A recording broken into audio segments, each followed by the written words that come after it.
sendiri, ya. Mengingat bahan baku, kemudian mesin dan seterusnya itu baru bisa diproduksi dari luar. Nah, sementara ini Indonesia baru bisa sampai merakit, ya. Kalau saya tidak salah ya perkembangannya seperti itu. Nah, ternyata industri ini juga akan terus berkembang, ya. Bahkan ada temuan-temuan mobil atau kendaraan yang sekarang bisa berjalan di udara, ya.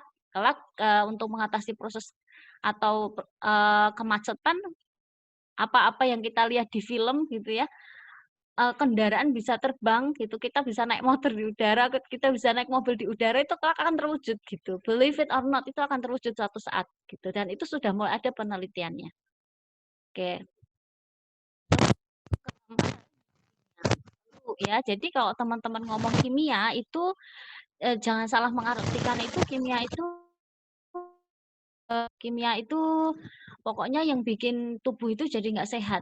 Nah, kita tidak bisa ngomong seperti itu ya, karena herbal pun dari tanaman pun itu juga ada kandungan kimianya. Jadi industri kimia ini akan terus bertahan sampai kapanpun, mengingat perkembangan teknologi yang sangat pesat, material-material yang ada saat ini semuanya membutuhkan bahan kimia. Jadi industri kimia ini akan terus berkembang, apalagi sekarang di masa pandemi, kita mau buat hand sanitizer sekalipun itu butuh bahan kimia. Kita mau buat desinfektan untuk semprot-semprot itu butuh bahan kimia. Nah, sayangnya memang di Indonesia belum banyak industri yang industri yang memang mampu memproduksi bahan kimia sendiri. Kenapa? Karena safety atau K3 dari industri di bidang kimia ini sangat apa ya? Sangat kompleks. Yang kalau kita K3-nya itu kita tidak mampu memenuhi standar, maka akan terjadi ledakan ataupun kerugian material ataupun bisa kehilangan nyawa. Jadi kita belum Indonesia belum mampu sampai ke tahap yang industri yang benar-benar buat bahan kimia yang berasal dari minyak bumi. Nah, biasanya kita impor bahan baku yang sudah jadi, kemudian kita olah menjadi produk yang lain. Gitu. Kalau kita bikin bahan kimia sendiri itu kita belum mampu dari sisi Indonesia belum mampu invest ke arah sana. Karena itu butuh butuh biaya dan butuh SDM yang banyak dan biaya yang mahal gitu. Kemudian industri selanjutnya adalah industri elektronik. Nah, ini tidak perlu diragukan lagi. Dari teman-teman dalam 2 tahun terakhir atau 5 tahun terakhir udah berapa kali ganti HP mungkin? Atau sekarang udah beli laptop baru atau belum? Ya, jadi industri elektronik ini akan terus berkembang ya, karena dengan berkembangnya sistem informasi, teknologi, internet itu akan menuntut pasar itu untuk update teknologi yang tidak kita pungkiri itu salah satunya dapat dari elektronik. Ya, salah satunya adalah gadget, Android, kemudian ataupun elektronik yang lain yang itu fungsinya adalah untuk mempermudah aktivitas manusia. Ya, jadi perkiraan ke depan ya dari sisi aktivitas manusia itu sudah kan sangat terbantu dengan elektronik ya. Jadi yang tadinya nyuci pakai tangan sekarang pakai mesin cuci. Bahkan one day ya, kita bisa kuliah benar-benar kita melihat hologram dari dosen kita tanpa dosen kita ada di dalam satu ruangan dengan kita, tapi kita bisa melihat hologramnya. Jadi tidak lagi di layar seperti ini, tapi kita bisa melihat nampak nampak tubuhnya dalam bentuk hologram. Dan itu sudah diteliti. Nah, jadi luar biasa sekali perkembangan penelitian saat ini yang kaitannya dengan elektronik. Nah, kemudian yang terakhir adalah industri pelayanan kesehatan. Nah, ini karena apa ya? Kita lihat di masa pandemi saat ini yang diperkirakan memang yang namanya virus itu mudah sekali bermutasi ya, karena kondisi cuaca atau karena penggunaan bahan kimia itu sendiri yang memaksa virus atau bakteri itu untuk bertahan hidup sehingga dia bermutasi menjadi lebih kuat. Nah, perkiraan sih one day ya, saya nggak tahu itu apa prediksi para peneliti, memang wabah-wabah seperti virus atau bakteri yang semakin berganti zaman itu akan semakin kuat, itu benar adanya. Nah, oleh karena itu industri di bidang pelayanan kesehatan ini pun akan terus bertahan gitu. Di mana ini menjadi tempat rujukan bagi orang-orang yang butuh akses atau pelayanan kesehatan yang spesifik yang tidak bisa kita dapatkan secara mandiri di rumah. Ya, seperti sekarang ketika pandemi kita butuh bantuan oksigen, kita butuh obat-obat yang memang kita tidak bisa peroleh sendiri selain kita peroleh di rumah sakit atau tempat-tempat pelayanan kesehatan. Nah, maka industri-industri ini yang diperkirakan akan menjadi industri-industri yang akan terus berkembang. Nah, ini prediksi ya.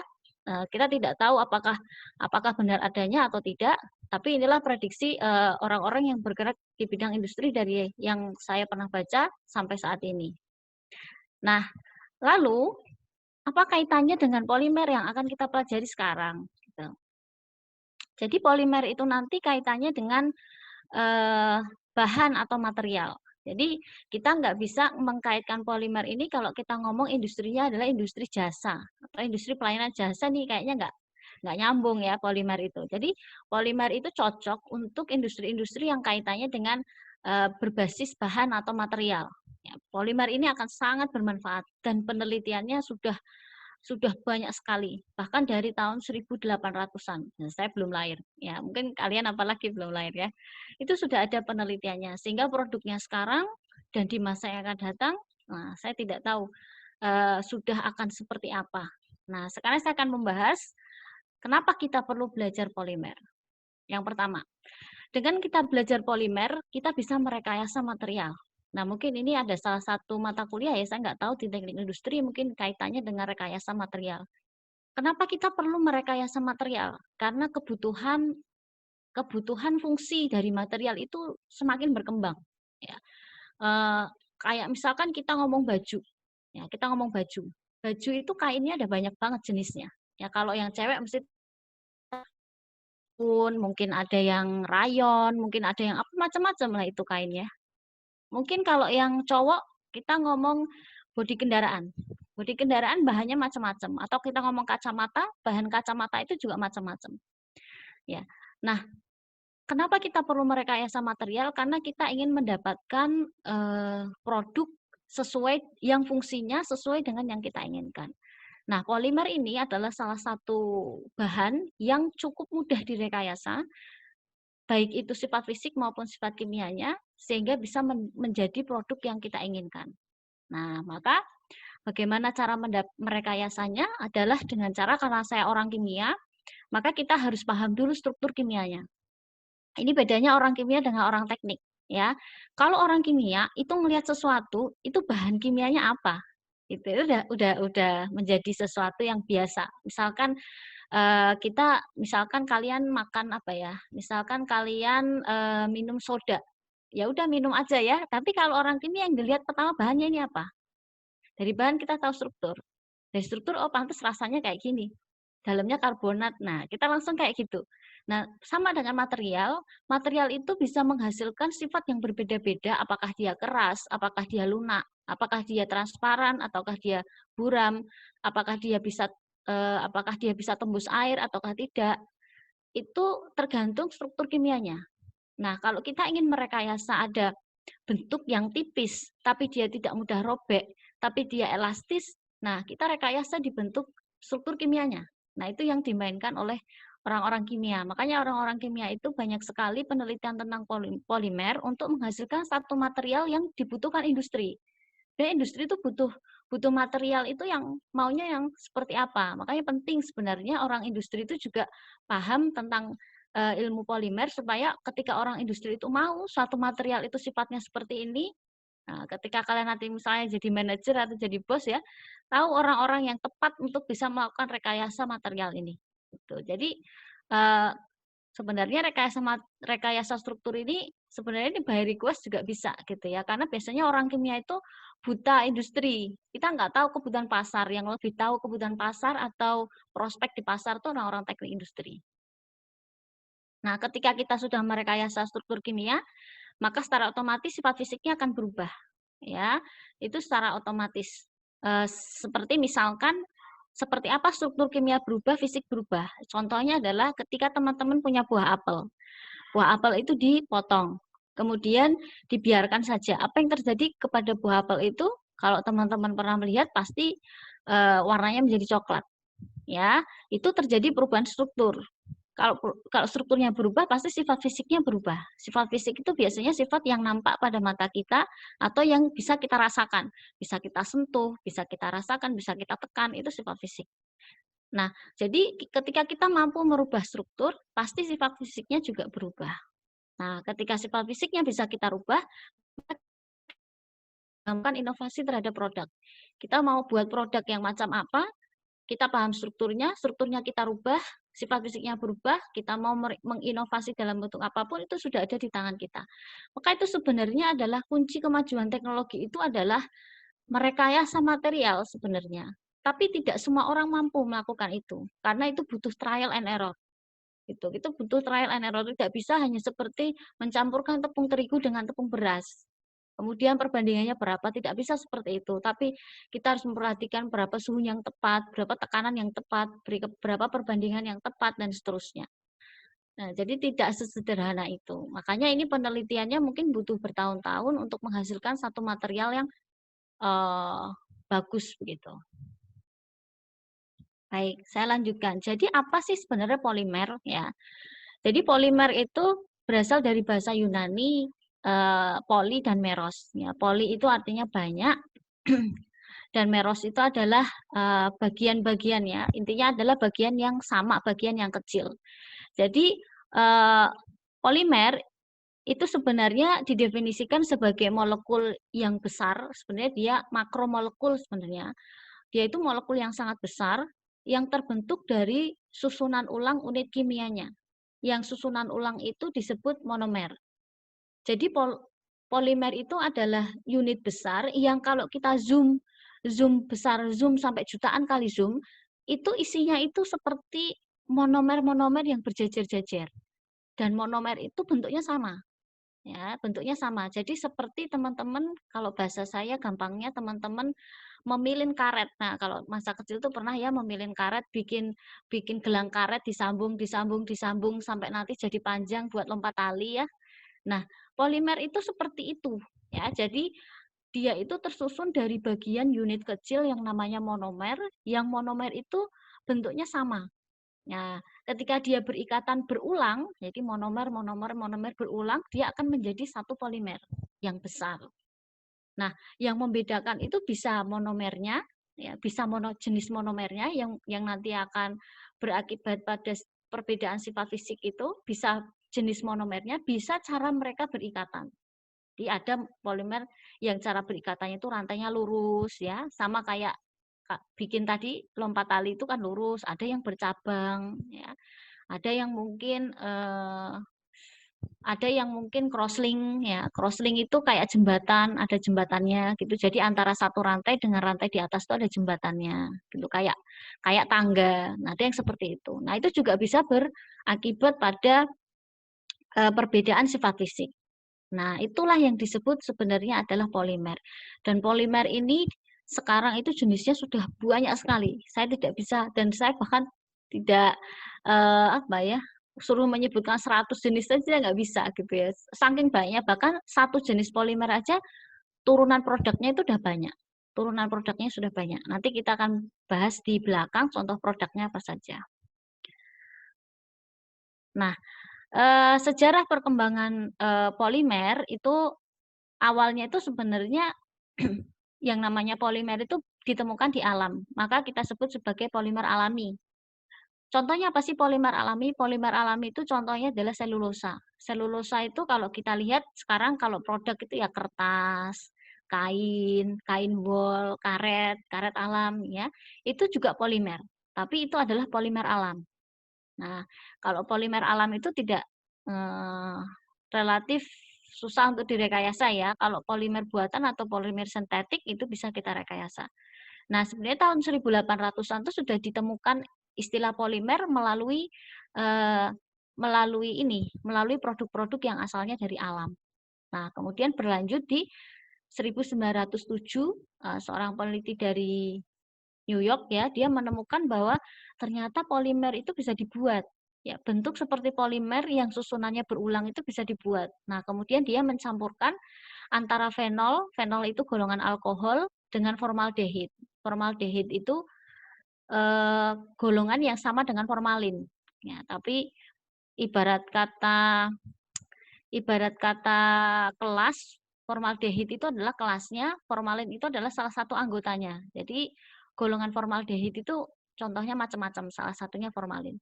Nah, jadi Leo Baekeland ini dia mencampurkan atau mereaksikan antara fenol dengan formaldehid dan ternyata dia memperoleh satu material yang apa ya, yang dia itu seperti logam tapi tidak berkarat dan tidak sekeras logam. Nah, itu namanya bakelit. Bakelit itu kalau kita lihat itu biasanya dimanfaatkan kalau teman-teman tahu itu untuk pegangan panci. Ya, untuk pegangan panci yang biasanya bentuknya hitam. Ya, dia tidak tahan panas, dia tidak mudah meleleh, tapi dia tidak menghantarkan listrik. Jadi dia itu bukan logam, tapi dia keras. Ya, makanya itu bakelit itu dipakai untuk banyak nanti manfaatnya yang bisa bersinggungan dengan listrik, bisa bersinggungan dengan panas, ya. Tapi dia nggak mudah meleleh dan dia tidak kalau kena listrik atau arus listrik dia juga tidak bisa menghantarkan listrik. Jadi kalau kita megang bakelit itu kita tidak akan kesetrum. Nah, di tahun 1907 ini sudah ditemukan bakelit itu dan sejak saat ini sudah mulai berkembang. Oh, ternyata polimer itu bisa dibuat. Sehingga ada istilah polimer sintetis. Ya, tidak lagi polimer alami tapi sekarang sudah mulai dikembangkan polimer sintetis. Nah, sejak tahun ini hingga tahun-tahun berikutnya sudah mulai dikembangkan berbagai macam polimer. Nah, sampai di tahun 1927 sampai 2000-an itu ada yang sintetis itu ada nilon, ada resin, ada polipropilen, ada poliasetilen, ada polietilen, ada elastomer, dan lain sebagainya. Itu banyak sekali jenisnya. Yang nanti dari jenis polimer itu bisa menghasilkan produk yang banyak sekali. Yang itu nanti sudah kita jumpai dalam kehidupan sehari-hari. Nah, lalu apa yang berkembang sekarang? Ya, sudah ke arah polimer sintetis yang dia bisa terurai. Nah, mungkin teman-teman tahu ya kalau mungkin belanja ke mall gitu ya, mungkin mendapatkan plastik yang di situ ada tulisannya biodegradable atau bisa terurai gitu. Karena plastik itu dianggap sebagai material yang kalau dibuang dia harus untuk untuk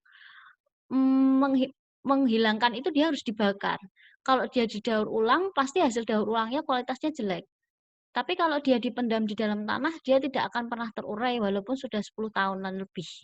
Nah, sehingga ini menjadi fokus riset menciptakan sebuah polimer, contohnya plastik, yang dia bisa terurai. Nah, sekarang penelitiannya ke arah sana. Atau nanokomposit. Nah, selain biodegradable itu adalah nanokomposit. Nanokomposit itu yang memungkinkan suatu material sintetis itu punya fungsi sebagai produk yang seperti polimer alami. Jadi melalui nanokomposit ini bayangkan kita bisa mengunyah bungkus makanan yang kita beli. Ya, jadi kita beli makanan biasanya bungkusnya kita buang. One day kita akan menjumpai makanan itu sebungkus-bungkusnya kita makan gitu. Atau nanti ada perkembangan penelitian di belakang saya jelaskan bahwa ada untuk mengkonsumsi air minum yang sekarang pakai botol, pakai air minum dalam kemasan gitu ya, kita pakai kemasan.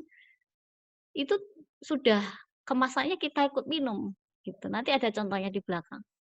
Kemudian yang terakhir adalah semikonduktor polimer yang ini biasanya dimanfaatkan untuk teman-teman tahu kalau misalnya dalam baterai, kemudian dalam aki, kemudian dalam sumber-sumber arus listrik yang bisa bertahan dalam waktu yang lama tanpa di-charge, itu biasanya dia butuh elektrolit namanya. Elektrolit itu dia membantu untuk menghasilkan listrik atau menghantarkan listrik elektrolit itu. Nah, sekarang polimer itu sudah mampu menggantikan elektrolit itu. Sehingga hanya dengan satu lapis tipis polimer, itu dia bisa dipadu-padankan atau dikombinasikan dengan litium baterai, itu sudah bisa bertahan dalam waktu yang sangat lama. Ya, tanpa harus diganti, tanpa harus sering ngecas. Ya, karena ada polimer semikonduktor yang dia bisa menghantarkan arus tapi dia fungsinya jauh lebih baik daripada elektrolit. Dan itu polimer. Nah, jadi penelitian-penelitian sekarang itu sudah sangat berkembang dan kalau saya mengikuti juga bulan depan sudah ganti lagi, bulan depan sudah ganti lagi gitu. Jadi luar biasa kalau kita menghargai seorang saintis ya, yang berusaha untuk mengupdate ilmu pengetahuan dan lebih bagus lagi ketika dikombinasikan dengan industri sehingga hasil penelitiannya itu tidak berakhir di lab atau tidak berakhir di jurnal, tetapi dia bisa aplikatif dan dimanfaatkan oleh industri itu sendiri. Oke, kemudian, nah klasifikasi polimer itu ada banyak, tapi saya hanya akan menjelaskan tentang dua ini yang saya anggap ini nanti kaitannya dengan contoh-contoh yang saya paparkan di belakang. Jadi berdasarkan asalnya, asal bahannya, polimer itu dibedakan menjadi dua, polimer alami dan polimer sintetik. Tentu polimer alami itu langsung diperoleh dari alam, lalu kita olah sehingga dia bisa membentuk lapisan seperti plastik, misalkan plastik atau kertas, misalkan selulosa, yaitu bisa menjadi kertas ya. Atau yang bisa nampak menjadi seperti plastik itu adalah kalau teman-teman tahu rumput laut ya. Rumput laut itu juga merupakan salah satu bahan polimer alami yang jika itu diolah dengan baik itu bisa juga menjadikan lembaran-lembaran yang itu bisa dipakai untuk kemasan, bisa dipakai untuk lapisan-lapisan yang itu bisa terurai atau bisa dijadikan bahan plastik juga. Nah, itu namanya polimer alami. Nah, yang kedua adalah polimer sintetik. Polimer sintetik ini benar-benar polimer yang dibuat oleh manusia. Yang ini adalah rekayasa. Nah, polimer sintetik ini caranya ya di blending ya. Dia adalah kalau proses produksinya asli saya pun tidak hafal ya salah satu persatu polimer ini cara bikinnya gimana, polimer ini campurannya dari apa pun saya tidak hafal satu persatu. Yang jelas polimer sintetik ini hanya mencampurkan gitu ya sebenarnya, hanya mencampurkan satu bahan kimia dengan bahan kimia lain dalam kondisi yang dikendalikan. Nah, sebenarnya bahan bakunya itu adalah bahan kimia sintetik. Ya, seperti tadi contohnya bakelit itu dibuat dari fenol dan dari aldehid. Nah, itu jadinya polimer sintetik. Ya, itu polimer buatan. Yang itu pasti tidak bisa terurai. Karena dia polimernya dibuat. Kalau polimer alami dia bisa mudah terurai. Tapi sayangnya ya kelemahannya ada di bawah. Polimer alami itu sayangnya dia mudah sobek dan mudah patah. Walaupun dia mudah terurai. Tapi kalau polimer sintetis itu dia lebih kuat, kita bisa merekayasa dia untuk bisa menjadi lebih kuat, lebih elastis, dan kita bisa memodifikasi sesuai keinginan kita. Tetapi kelemahannya dia tidak bisa diuraikan oleh tanah dalam waktu yang lama. Tapi jika kita bakar itu juga akan menimbulkan polusi. Ya, seperti kita tahu sampah-sampah yang berasal dari polimer yang tidak bisa terurai banyak, plastik, popok, banyak sekali ya. Apa sampah-sampah yang itu tidak kalau didaur ulang pun tidak terlalu berdampak gitu ya karena hasil daur ulangnya juga nilai ekonomisnya tidak terlalu tinggi, tapi kalau dibakar menimbulkan polusi. Kalau dipendam dia juga nggak terurai.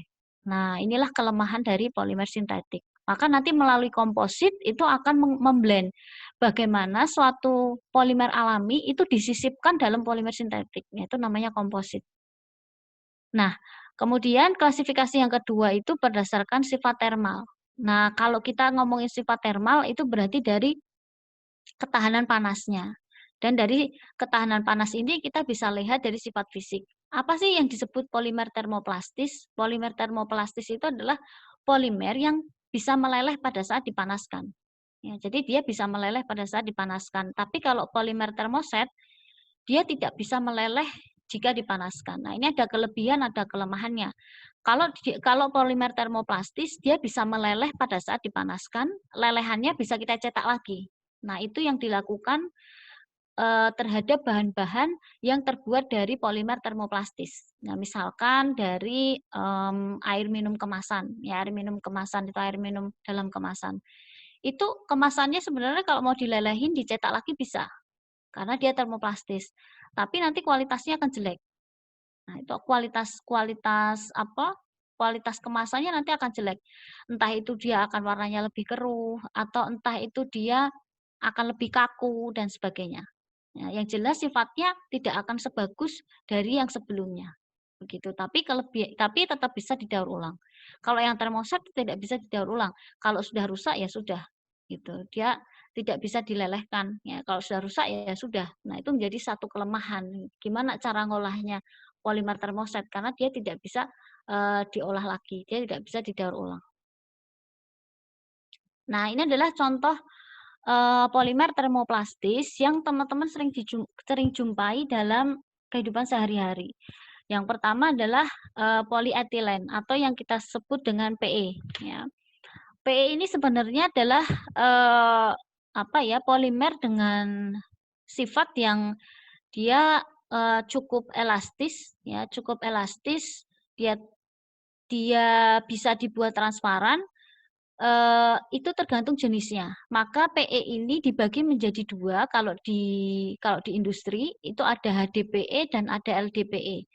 Yang namanya HDPE itu adalah high density polyethylene. Kalau LDPE itu low density polyethylene. Ini biji plastiknya berbeda. Ya, jadi biasanya kalau pabrik itu belinya itu langsung biji plastik. Ya. Ini biji plastiknya berbeda. Nah, ini pun akan menghasilkan kualitas yang berbeda. Jadi kalau kita pakai yang low density, ya pakai yang LDPE, itu kalau teman-teman tahu bentuknya itu bisa agak lentur. Kalau teman-teman tahu itu bisa untuk tutup galon. Ya, tutup galon itu kan dia keras tapi lentur. Ya, dia semakin LDPE-nya semakin banyak, itu semakin lentur sifatnya, semakin lentur sifat fisiknya. Kalau terlalu banyak bisa gampang sobek, ya bisa gampang retak. Tapi kalau kurang dia menjadi terlalu keras. Ya. Jadi kalau HDPE itu kebalikan dari LDPE. Kalau kebanyakan HDPE itu sifat fisiknya akan menjadi keras. Ya, menjadi keras seperti misalkan contohnya adalah tutup botol air minum dalam kemasan. Ya, seperti yang dicontoh itu tutup yang warna biru. Nah, itu keras. Bahan seperti itu adalah HDPE.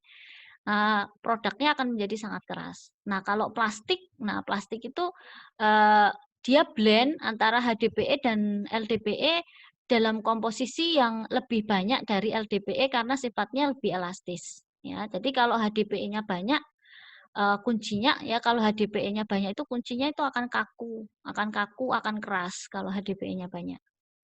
Nah, itu dan polietilen ini gampang rusak oleh panas. Ya, makanya hati-hati ketika membeli kemasan, botol, gelas atau tumbler atau apa itu ya. Kalau logonya adalah PE, nah maka itu tidak disarankan untuk kondisi makanan atau minuman yang panas. Karena polietilen ini eh, sangat tidak tahan terhadap panas sebenarnya. Ya kisaran 80 derajat atau 70 derajat gitu. Pasti ada monomer yang lepas. Monomer itu tadi ya yang menyusun polimer itu tadi. Nah, kalau di gambar ini adalah monomernya. Ya, makanya kenapa sering bilang awas jangan nyimpen makanan panas di plastik. Ya, nanti bikin kanker gitu. Nah, apa sih yang bikin kanker? Yang bikin kanker itu karena monomernya ini lepas. Karena dia nggak bisa tahan suhu panas. Jadi monomer-monomer yang tadinya itu gandengan menyusun polietilen ini lepas satu-satu ke dalam makanan atau minuman yang kita simpan di dalamnya. Nah, kalau itu lepas, kemudian kita konsumsi, monomer ini masuk, nah itulah yang berpotensi menjadi kanker di dalam tubuh kita, gitu. Itu adalah polietilen. Nah, kemudian yang kedua adalah polipropilen atau yang disingkat biasanya dengan PP. Nah, PP ini yang bagus digunakan untuk produk-produk seperti tempat penyimpanan makanan dan minuman. Ya, jadi ini food grade. Dia plastik yang food grade, jadi dia tidak gampang rusak oleh panas. Jadi pada saat air mendidih itu kan 100 derajat Celcius, dia belum rusak pada suhu itu. Biasanya ya sekitar 120 sampai 150 dia baru rusak, sehingga ini aman dipakai untuk kemasan dalam makanan ataupun minuman untuk PP ini ya. Jadi dia tahan panas, tahan asam, tahan basah dan dia tidak mudah rusak. Artinya dia tidak mudah pecah, dia tidak mudah robek seperti itu. Ini polipropilen ya. Kemudian yang ketiga contoh termoplastis yang lain itu adalah teflon atau politetrafluoroetilen. Nah, kalau orang kimia itu selalu melihat struktur, makanya di sini saya cantumkan struktur. Teman-teman bisa lihat strukturnya berbeda-beda. Nah, ciri dari teflon itu adalah adanya unsur fluor di sini. Nah, teman-teman sudah belajar kimia dasar ya, di teknik industri juga ada kimia dasar, pasti juga belajar unsur-unsur kimia. Nah, adanya fluor di dalam struktur teflon ini menjadikan bentuk teflon itu dia itu sangat tahan panas dan dia itu anti lengket. Makanya kita kalau menggoreng telur di teflon tanpa minyak sekalipun itu tidak akan lengket gitu. Nah, kalau teman-teman mau lihat di teflon ini, gambar teflon ini bakelitnya itu ada di pegangannya biasanya. Ya, bakelitnya itu dipakai di pegangannya ini.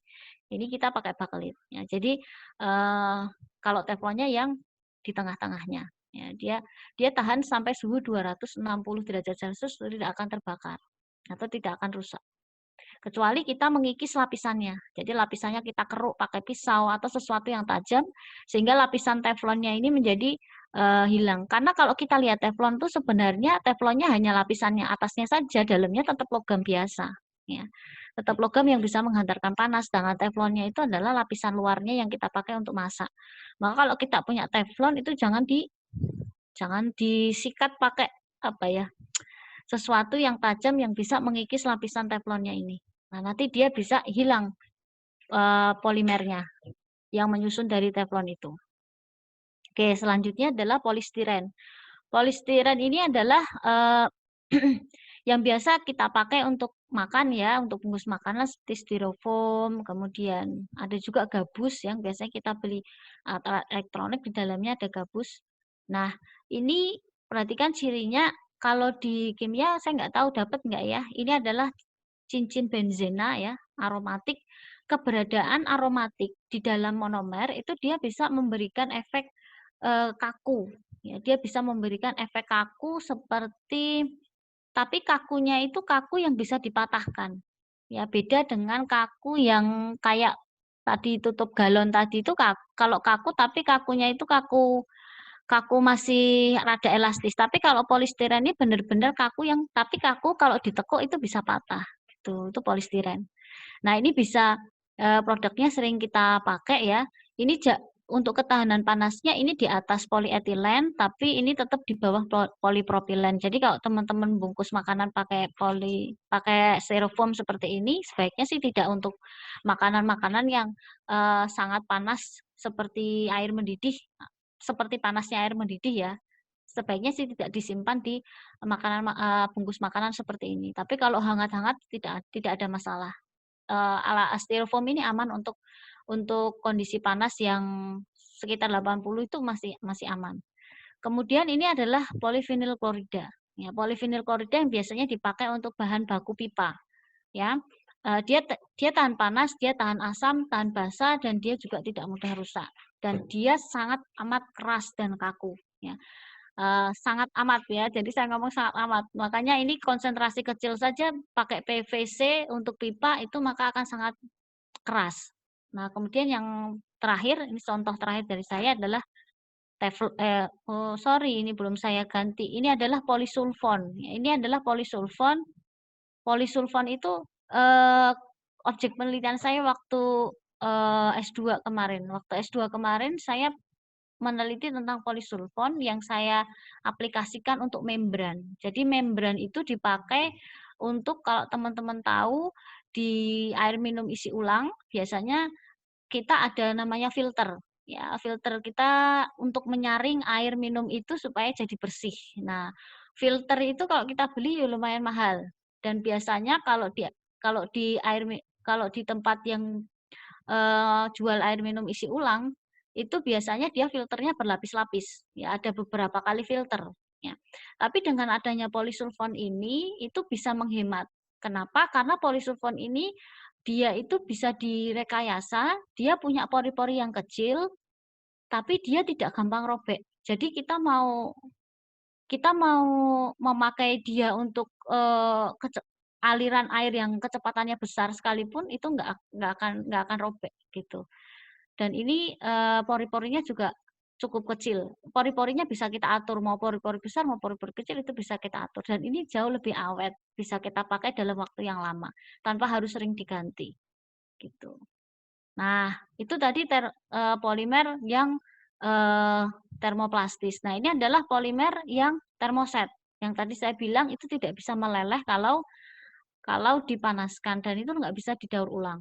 Contohnya di sini ada bakelit ya, ini tadi yang biasanya kita pakai untuk colokan ya. Colokan itu kalau kita pegang kan itu tidak apa namanya? Kita nggak kesetrum. Nah, sekarang teman-teman tahu itu namanya bakelit ya, mungkin kalau yang belum tahu. Kadang kita pakai itu buat colokan, ini apa ya? Itu bukan plastik. Itu bakelit. Kalau plastik itu biasanya termoplastis itu kita kadang ngomongnya "Oh, ini sejenis plastik." Pokoknya segala sesuatu material yang itu bukan logam, itu bukan kayu, biasanya disebut plastik. Eh, kayak plastik padahal tidak semuanya plastik ya. Ini adalah termoset ya bakelit. Kemudian eh yang tengah ini adalah melamin ya, melamin yang kita sering jumpai. Melamin yang asli memang dia mengkilat, kemudian dia sangat tahan panas, sangat tahan panas. Jadi sampai suhu 200 pun dia tahan. Maka melamin yang asli itu sebenarnya tidak terjadi perubahan warna atau perubahan pada fisik ketika itu dipakai dalam suhu yang tinggi.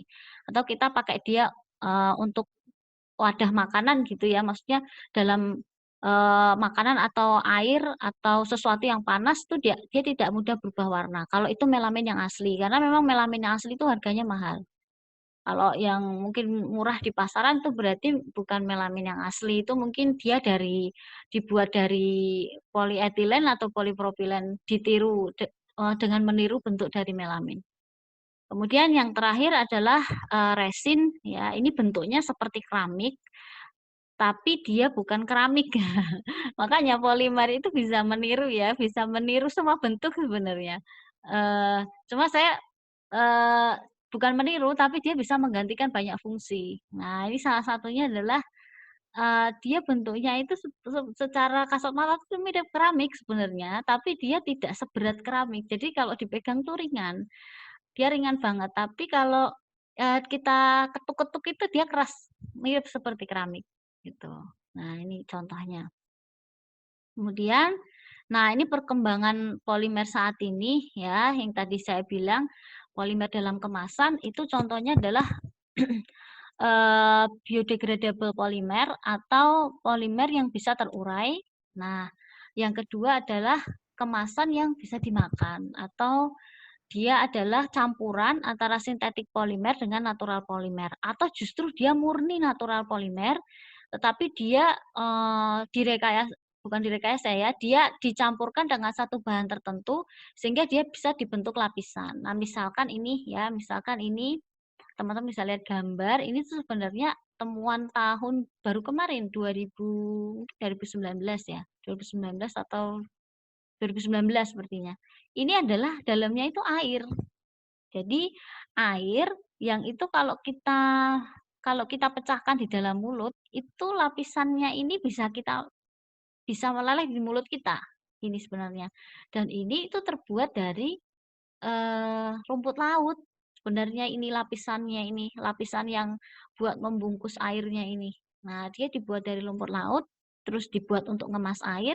Nah, air ini kita minum di dalam mulut dipecah. Nah, spirulinanya ini atau rumput lautnya ini itu bisa kita makan dan itu tidak mengakibatkan efek terhadap kesehatan karena ya itu memang benar-benar alami gitu. Nah, untuk kemasan biodegradable banyak sekarang di kemasan-kemasan yang plastik-plastik yang ada di mall-mall gitu ya atau di swalayan itu sudah mulai pakai plastik-plastik yang biodegradable. Biasanya dia melakukan blend ya yang disebut dengan komposit. Jadi komposit itu seperti menyisipkan sesuatu yang alami di dalam struktur polimer. Ya, jadi kan polimer itu kan tadi sambung menyambung ya. Jadi ada space yang kosong di sana.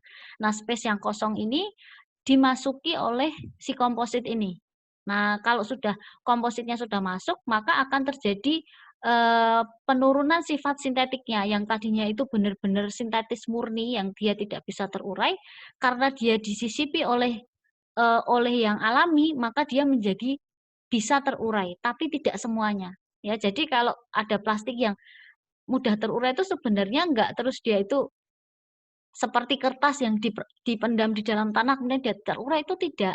Tapi itu sebenarnya itu adalah sebagian dia alami, sebagian dia sintetis seperti itu. Sehingga yang alami itu nanti akan terurai, sedangkan yang sintetis tetap tidak terurai. Seperti itu.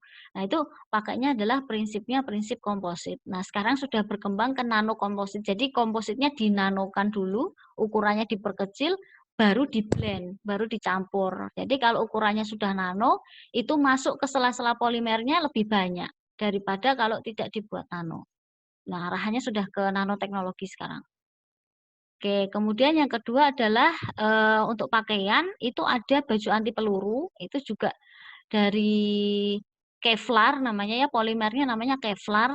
Sebenarnya itu kalau teman-teman tahu strukturnya itu mirip nilon untuk kain, tetapi dia rekayasa dengan memasukkan unsur benzena tadi. Kalau teman-teman tadi saya bilang benzena itu aromatis, cincin aromatis segi 6 tadi itu direkayasa, jadi strukturnya dimasukkan unsur benzen, dan unsur benzen itulah yang menyebabkan keras dan dia anti peluru. Memang dia anti peluru ya, jadi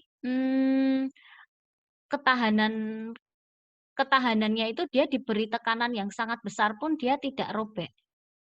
Dia tidak robek. Jadi tinggal baju anti peluru ini dibuat bantalan yang agak tebal sehingga dia tidak menyebabkan sakit pada tubuh si pengguna. Ya, jadi ini sudah banyak dipakai untuk apa ya? Seperti petugas-petugas pengamanan seperti itu untuk baju-baju anti peluru, dan itu memang bahannya memang dari polimer. Kemudian baju anti air ya. Jadi ada jas-jas sekarang yang tidak perlu lagi dicuci, ya, tidak hanya jas sih, baju-baju banyak yang tidak harus dicuci. Karena apa? Karena dia nggak akan bisa nyerap keringat. Bahkan ketika orang itu berkeringat sangat banyak, itu tidak akan meresap eh, ke dalam material itu. Jadi itu cukup disemprot saja di lab, itu nanti sudah kembali seperti semula. Seperti itu. Dan itu tidak hanya satu jenis polimer, itu beberapa polimer dicampur. Saya pun tidak hafal ya polimernya apa saja, tapi saya pernah belajar ini memang ada beberapa jenis polimer yang dikombinasi sehingga dia menjadi satu produk bahan kain atau bahan fashion, baju yang dia anti air. Jadi benar-benar kalau netesin air ke dalam itu ke atasnya itu seperti kita air gitu. Jadi dia nggak akan kemana-mana itu, dia ya nggak akan meresap, dia bisa hilang sendiri airnya itu. Kemudian yang ketiga adalah untuk modifikasi ke kain, jenis kain ini jelas ya. Nanti semakin berkembang ke depan akan banyak sekali jenis-jenis kain. Sekarang aja sudah banyak ya. Makanya kadang kalau saya jadi perempuan itu bingung ini kainnya ini namanya macam-macam gitu ya. Namanya udah banyak banget ya jenis kain. Kalau kita mau milih ada kain yang tebal, tidak transparan, tapi dia adem, dia jatuh, atau dia agak kaku, atau dia tidak perlu disetrika, dan seterusnya. Ya, itu banyak sekali nanti perkembangannya. Makanya ini tergantung kebutuhan industri, dan R&D-nya dalam mengotak-atik ini yang akan bisa menghasilkan satu produk yang sesuai dengan apa sih yang mau dikembangkan produknya untuk menjawab kebutuhan dan permintaan pasar seperti itu. Kemudian untuk yang di elektronik itu ada solar cell ya, itu pembangkit listrik tenaga matahari. Itu biasanya kita butuh solar. Waktunya 5 menit lagi ya. Oke, setelah ini selesai. Kayaknya satu slide lagi. Solar cell itu adalah pembangkit listrik tenaga matahari yang energi matahari atau panas matahari itu bisa kita simpan dalam satu alat yang di dalamnya itu ada solar cell, yang nanti alat itu bisa kita pakai untuk sumber listriknya. Kita ngecas, kita ngapa-ngapain, kita nyalain lampu dan sebagainya. Kemudian yang kedua, pengganti larutan elektrolit pada baterai, ya tadi saya sudah menjelaskan, jadi elektrolitnya diganti pakai polimer. Yang ketiga adalah perangkat elektronik banyak banget ya, sekarang ada keyboard, ada motherboard, yang sekarang itu semuanya sudah tidak terbuat dari logam lagi, tapi semuanya dari polimer. Oke. Kemudian ini adalah otomotif ya. Bodi kendaraan hampir semuanya sekarang mengurangi jumlah logam karena logam itu sangat mudah berkarat ya. Sekarang semuanya hampir semua spare part itu terbuatnya dari polimer karena lebih murah daripada stainless. Kalau stainless itu ya memang awet tapi mahal. Kalau kita bisa mengganti dengan polimer yang ketahanannya hampir sama dengan stainless tapi harganya lebih murah, itu pasti akan lebih dipilih oleh industri. Kemudian pelapis cat kendaraan, kemudian ada lampu kabut, kemudian ada bahan baku ban ya. Makanya kalau kita lihat MotoGP itu pemilihan ban itu akan sangat berpengaruh terhadap kecepatan kecepatan dari kendaraan itu sendiri ya. Mau medannya itu licin kah, mau medannya itu kasar atau apa, itu akan sangat mempengaruhi bahan baku ban yang kita pilih. Kemudian yang terakhir adalah aplikasi polimer untuk farmasi atau kesehatan. Itu adalah yang pertama drug delivery order. Jadi kita bisa memperkirakan kira-kira ketika kita minum obat ini itu nanti akan bereaksinya berapa lama. Nah, itu bisa kita perkirakan dari jenis polimer yang kita pakai. Kemudian yang kedua adalah kawat gigi ya, untuk dental. Biasanya sekarang kawat gigi sudah nggak pakai logam lagi, sekarang pakai polimer ya.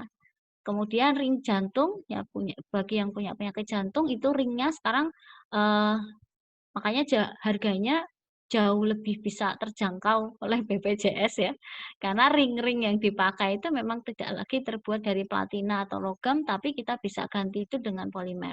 Yang harganya jauh lebih terjangkau, tapi itu fungsinya sama dan tidak akan mengakibatkan bahaya bagi kesehatan. Kemudian membran penyaring darah di ginjal, jadi kalau ada permasalahan pada ginjal, ginjal tidak bisa lagi menyaring darah, kalau memungkinkan dilakukannya operasi, maka kita bisa membantu dengan memasangkan membran yang membantu ginjal untuk menyaring darah. Jadi kita tidak perlu transplantasi ginjal atau kita tidak perlu mungkin melakukan cuci darah berulang-ulang. Tapi tentu ini perlu konsultasi dengan dokter untuk tingkat keberhasilannya ya. Kemudian yang kelima, pembuatan kaki dan tangan palsu. Orang-orang yang punya keterbatasan alat gerak itu mereka tetap ingin berpenampilan seperti pada layaknya orang yang normal, mereka membuat kaki dan tangan palsu itu pun juga bisa menggunakan bahan-bahan polimer. Jadi ada yang bisa bergerak, ada yang mungkin bisa menekuk. Nah, itu tergantung bahannya. Oke, thank you. Itu mungkin yang bisa saya bagi dengan waktu yang sedikit ini. Maaf jika saya menjelaskannya terlalu cepat. Semoga ini bisa menambah ilmu bagi teman-teman ya. Saya kembalikan ke Bu Anita. Silakan Bu Anita. Iya, terima kasih untuk penjelasan yang luar biasa begitu ya. Kalau saya yang menjelaskan mungkin nggak bisa sedetail ini karena bukan bidang saya gitu ya. Jadi sekali lagi mumpung ini ada kita bisa bilang expertnya ya. Jadi silakan untuk yang ingin bertanya karena kita dari teknik industri ya, apalagi tadi sudah dijelaskan banyak sekali aplikasinya di industri. Silakan bisa bertanya ya untuk 10 sampai 15 menit ke depan. Silakan untuk yang ingin bertanya bisa langsung dibuka saja speakernya. Mau tanya, Bu? Ya, silakan. silakan, Anang. Ya, terima kasih. Tadi mungkin dijelaskan masalah contoh aplikasi yang ada dalam kehidupan sehari-hari, yaitu yang paling gampang adalah polietilen tadi ya, kayak botol minuman dan lain sebagainya. Nah, mungkin pertanyaannya yang paling mengganggu yang mungkin kita itu kadang masih sering menjadi perdebatan juga adalah untuk botol-botol minuman yang ulang yang itu berkali-kali itu kategorinya apakah HDPE atau LDPE, kemudian itu angkanya itu yang berapa gitu Pak maksimal, yang mungkin ada 5, ada mungkin ada 1, 2, 3, 4, 5 gitu. Mungkin bisa dibantu dijelaskan terkait botol minuman itu sehingga pada saat kita membeli botol minuman itu bisa mengidentifikasi terlebih dahulu secara awal bahwa oh ini yang memang paling pas itu yang mungkin kategori berapa gitu. Kemudian yang kedua, saya dulu pernah magang di Polypet Polyprima, tapi mungkin sekarang sudah nggak ada ya di Cilegon. Itu biji plastik.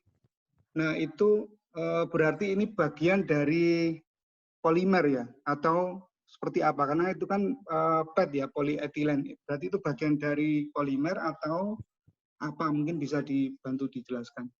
Demikian, terima kasih. Ya, untuk Anang, terima kasih pertanyaannya. Ya, jadi ini salah satu mahasiswa yang saya rasa kritis ya. Pasti hampir setiap kali online pasti ada aja pertanyaannya. Tapi ya itu artinya berarti dia punya active knowledge. Silakan untuk mungkin bisa dijawab dulu aja Bu Aptika untuk pertanyaan yang barusan. Oke, untuk memilih apa tadi bungkus apa ya, tempat makanan atau wadah makanan itu Botol minum yang bisa botol dipakai minum. sehari-hari itu paling gampang. Oke, betul. Itu biasanya kan ada logo segitiga itu ya, logo segitiga ada nomornya. Itu memang yang aman yang nomor 5. Ya, yang nomor 5 itu karena dia bahannya polipropilen. Kalau yang nomor 1, nomor 2 itu bisa dipakai atau enggak bisa, tetap bisa kalau pakainya itu cuma minuman yang tanpa panas ya, atau mungkin ya cuma air biasa aja, air minum biasa ya. Tapi jangan untuk air panas. Kalau air panas, tadi seperti saya bilang, kalau untuk air panas kita memilih botol minum yang itu nomornya 1, 2 atau 3 itu tidak direkomendasikan. Yang direkomendasikan yang nomor 5, yang sebenarnya harus kita pilih kalau itu mau aman, itu yang nomor 5. Tapi kalau cuma yang punya biasa-biasa saja, suhunya suhu kamar, yang misalnya air, kita mau buat air, sirup, kopi, teh, terserah, nggak apa-apa yang nomor 1 tapi tidak panas, tidak boleh panas. Intinya kalau panas ya nomornya yang nomor 5. Ya, nomor 5. Kemudian untuk yang tadi pernah magang di industri plastik, kemudian tadi pakai PET, biji plastik itu berarti polimer, iya. Jadi plastik itu memang polimer dan biasanya industri itu belinya itu sudah biji plastiknya karena Indonesia itu nggak bisa bikin biji plastik sendiri karena itu kaitannya sama industri kimia itu tadi. Lah, biji plastik itu sebenarnya dapatnya itu dari mana sih?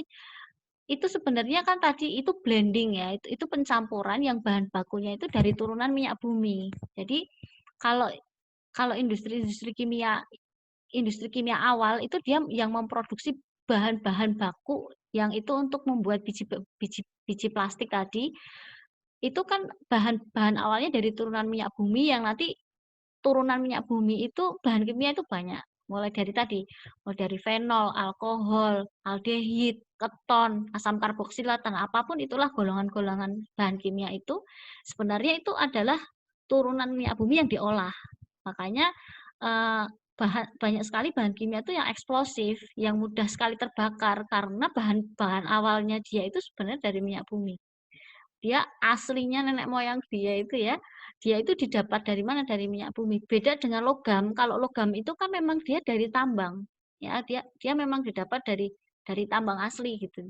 Ya mungkin tinggal dimurnikan saja kalau ada pengotornya. Nah, tapi kalau polimer, apalagi polimer yang sudah kita gunakan sekarang di masyarakat, itu sudah mengalami berbagai pengolahan dari awalnya.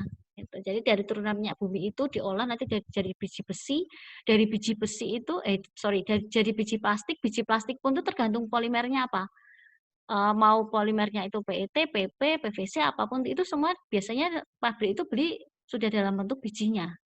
Biji polimer termoplastiknya. Nanti dari biji itu baru dia lelehkan, kemudian di blending, baru dicetak. Nah, dicetaknya itu tergantung mesinnya apa, disesuaikan dengan disesuaikan mau bentuknya apa, gitu. Mau bentuk botol atau mau bentuk piring atau mau bentuk apa tergantung mesin pencetaknya itu. Tapi biasanya pabrik itu ya sudah belinya itu beli bijinya itu. Nah, bijinya itu pun kualitasnya beda-beda, grade-nya pun beda-beda. Yaitu orang pabrik biasanya orang industri yang tahu lah. Semakin grade-nya tinggi ya semakin mahal harganya. Seperti itu. Mungkin itu yang bisa saya jawab. Iya, terima kasih untuk oke. Sudah puas ya sepertinya untuk jawabannya. Bentar, ini ada. Oke. Untuk link presensi nanti saya berikan di grup ya. Mungkin satu pertanyaan lagi kalau mau ada pertanyaan karena saya rasa ini materinya menarik sekali ya. Apalagi tadi disebutkan polimer ini adalah salah satu material yang sudah mulai menggantikan logam gitu. Kalau kemarin saya kan bahasnya logam terus gitu ya. Nah, bisa langsung disampaikan. Silakan, saya tunggu. Masih ada? Nggak ada, serius. Daniel, biasanya ada pertanyaan? Nggak usah Oke. malu-malu ya. Ini jangan-jangan Iya. fokusnya ini bandingin Bu Aptika sama Bu Anita ini bedanya apa? Fokusnya ke sana. Kayaknya enggak sih. Nah, tapi memang kalau mata kuliah pengetahuan bahan itu cenderung ini sih, Bu, cenderung apa ya, mereka iya aja gitu. Tapi nanti giliran ditanya itu terus langsung nggak tahu juga ya jawabannya apa gitu.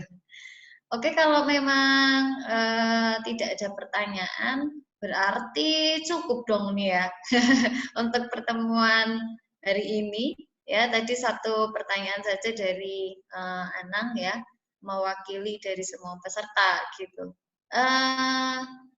Tapi mungkin sebelum kita tutup ada satu closing statement dulu dari pembicara terkait dengan bagaimana sih pemanfaatan polimer ini di industri, karena kan sekarang kami ini kan anak TI gitu, maksud teknik industri. Nanti ketika kami terjun di dunia industri benar-benar, maka sebenarnya apa yang bisa kami lakukan sih dengan pengetahuan ini gitu. Mungkin kita kasih closing statement sedikit. Oke, sebenarnya kalau kita mau menguasai tentang polimer itu, kita harus trial dan error. Sebenarnya kalau anak teknik itu biasanya identik dengan trial dan error. Maksud trial dan error itu seperti ini. Kalau saya melelehkan polietilen, kemudian saya nyetak, kualitasnya kayak apa? Jadi itu biasanya di pabrik, apalagi yang R&D itu biasanya akan dimulai dari situ. Oh, jadi kalau saya nyetak PP itu nanti kelenturannya akan segini, dia akan kerasnya akan segini, transparansinya akan segini gitu. Jadi nanti ketika itu diolah menjadi satu produk, itu kita akan bisa mana dicampur dengan mana begitu. Jadi memang ya industri kita saat ini itu baru bisa sampai pada tahap penggunaan biji plastik. Jadi kita belum bisa buat ya, sekali lagi kita belum bisa buat. Jadi teman-teman sebaiknya kalau memang mau benar-benar bisa memanfaatkan polimer ini, teman-teman harus tahu betul sifat dari polimer-polimer itu sifatnya apa. Maksud saya sifat fisik. Maksud saya sifat fisik ya. Jadi kalau misalnya polietilen kayak tadi HDPE itu sifatnya gimana sih sifat fisiknya? Nah, misalnya kalau LDPE itu sifat fisiknya seperti apa sih? Semakin banyak kita membaca tentang jenis-jenis polimer itu sifatnya seperti apa, maka akan semakin mudah kita untuk bisa mengkolaborasikan itu menjadi sebuah produk. Jadi kalau mau tanya itu prosesnya itu gimana sih? Itu sebenarnya itu cuma nyampur aja, realnya ketika di pabrik itu cuma blend aja, cuma dicampur. Itu bukan sesuatu yang harus direaksikan dengan cara apa seperti laboratorium, itu tidak gitu. Maka di industri itu gampang sebenarnya, tinggal dilelehkan kemudian dicampur gitu. Sepertinya ada yang bertanya lagi ya, udah closing statement. Apa saya jawab atau gimana ini?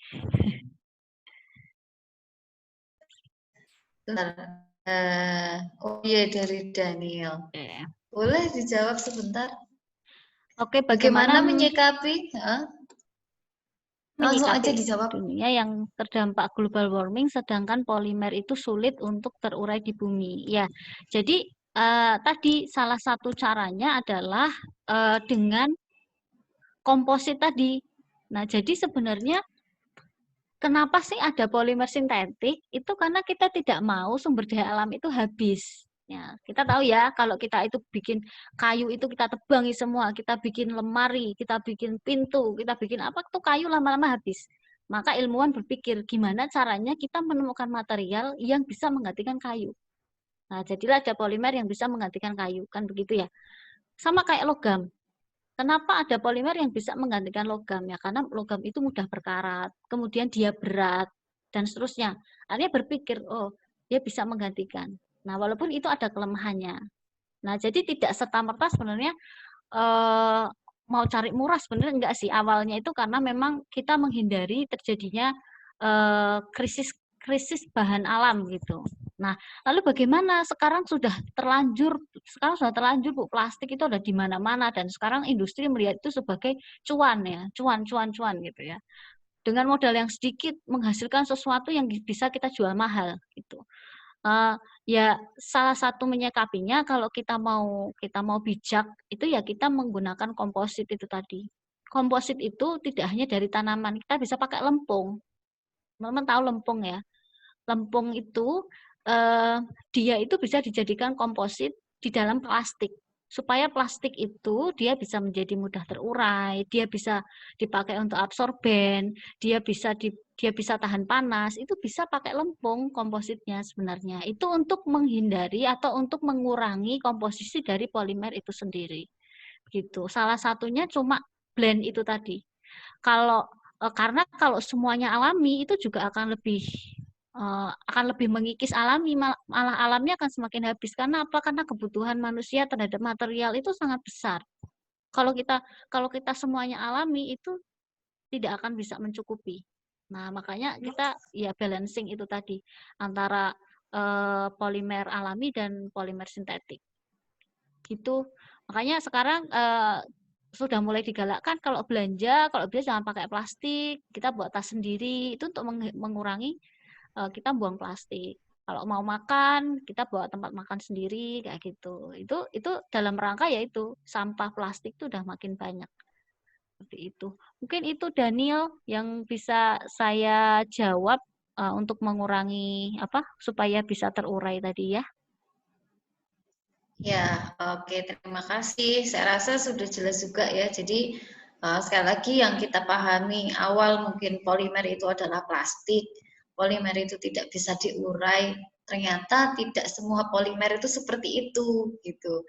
Karena ternyata kita tadi ya ada sintetis tadi, yang ada komposit juga yang kita bisa menyisipkan material-material alam sehingga itu akan tetap bisa terurai. Nah, tantangannya anak industri adalah ketika material-material ini yang dari skala lab, kemudian kita industrialisasi. Nah, itu tantangannya. Jadi, apakah kita bisa bertahan dengan tadi ya biaya pengadaan mesinnya mungkin, kemudian SDM-nya, bisa nggak kita mengolah manajemen kita atau SDM kita untuk mewujudkan itu semua gitu ya. Jadi tantangan teknik industri di situ. Jadi nanti kalau misalnya ada teman-teman mahasiswa yang terjun di dunia industri dan mungkin suatu hari nanti diserai tugas sebagai manajer gitu ya, atau lebih tinggi lagi, nah nanti bisa mulai beralih ke eko-industri gitu ya. Jadi industri berwawasan lingkungan gitu. Jadi enggak, kalau tadi dibilang apa sih cuan-cuan tuh apa ya? Cuan itu uang, Uang Bu. apa itu artinya? Oh ya Oh, Allah, aduh, maaf Bu ya. Anita ini harus diajarin mahasiswanya nih. Cuan itu Oke, uang. Jadi oke. industri sekarang kan prinsipnya ekonomi ya, dengan modal yang sedikit tapi dia dapat uang yang banyak. Kalau kita pakai polimer itu modalnya jauh lebih sedikit kalau kita pakai logam atau kita pakai kayu. Itu modalnya jauh lebih sedikit tapi keuntungannya berlipat-lipat gitu. Oke, jadi Makanya sekarang memang banyak polimer itu dipilih. polimer itu awalnya mahal ya, memang ya. Itu tidak mahal. Kalau kita bandingkan dengan logam dan kayu itu justru tidak mahal. Oh malah. Itu justru lebih murah. Tapi Tapi kenapa kualitasnya. sekarang nggak banyak kualitasnya? Kenapa nggak banyak? Karena mesin itu yang pertama. Karena mesin, kemudian yang kedua karena pengolahan limbahnya susah. Itu yang Oke. disposable-nya itu loh, itu nggak bisa dimanfaatkan. Oke, nah ini PR juga ya, makanya kenapa tadi dibilang K3 juga ya, karena memang ngaruh ke industri kimia tadi. Baik, saya rasa untuk kuliah tamu pada hari ini cukup sekian ya. Saya harap apa yang disampaikan oleh Ibu Aptika tadi tidak menjadi passive knowledge untuk kita semua, jadi akan semakin menambah rasa penasaran dan suatu hari nanti saya tidak tahu jalan hidup kita kemana. Kalau memang bisa diterapkan, kita coba terapkan. Dan yang simpel-simpel tadi kayak misalnya kemasan yang tulisannya 5 itu berarti itu aman untuk makanan gitu ya. Kalau botol-botol tulisannya cuma tulisannya K1 berarti itu sebenarnya nggak boleh untuk air panas gitu ya. Nah itu coba diterapkan di kehidupan sehari-hari Dan tidak gitu boleh ya, didaur sama-sama ulang. menjaga kesehatan. Oke, dan tidak boleh didaur ulang. Artinya mungkin kalau sekarang kan dibuat untuk apa ya, kayak Pengrajinan. aksesoris gitu ya. Nah itu Oh, oke, kalau itu itu nggak apa-apa. boleh. Iya, Tapi untuk kemasan makanan nggak boleh ya. nggak Makanan. boleh. Ya, Oke. betul. Iya, saya rasa ini ya, semua materi yang disampaikan oleh Bu Aptika itu nanti untuk PPT akan saya share ya, tetapi untuk recordnya saya tahan ya, karena supaya saya benar-benar melihat sejauh mana kalian tadi menyimak materi gitu ya. Jadi nanti saya akan share PPT-nya saja tanpa men-share videonya. Nah, nanti setelah UAS baru saya share di YouTube untuk video kuliah tamu pada hari ini. Begitu. Terima kasih saya ucapkan kepada Bu Aptika yang sudah berkenan untuk menjadi pembicara pada hari ini. Jangan bosan-bosan untuk menjadi pembicara di lain waktu, begitu. Dan saya ucapkan terima kasih juga untuk semua teman-teman mahasiswa yang bergabung ya. Tadi ada dari universitas lain juga sepertinya tadi ya. Terima kasih. Saya tutup ya untuk kuliah tamu pada hari ini dengan bacaan hamdalah, alhamdulillahirobbilalamin. Mohon maaf jika ada kesalahan dari saya, mohon dimaafkan. Akhir kata, wassalamualaikum warahmatullahi wabarakatuh. Waalaikumsalam warahmatullahi wabarakatuh. Ya. Oke, saya izin live.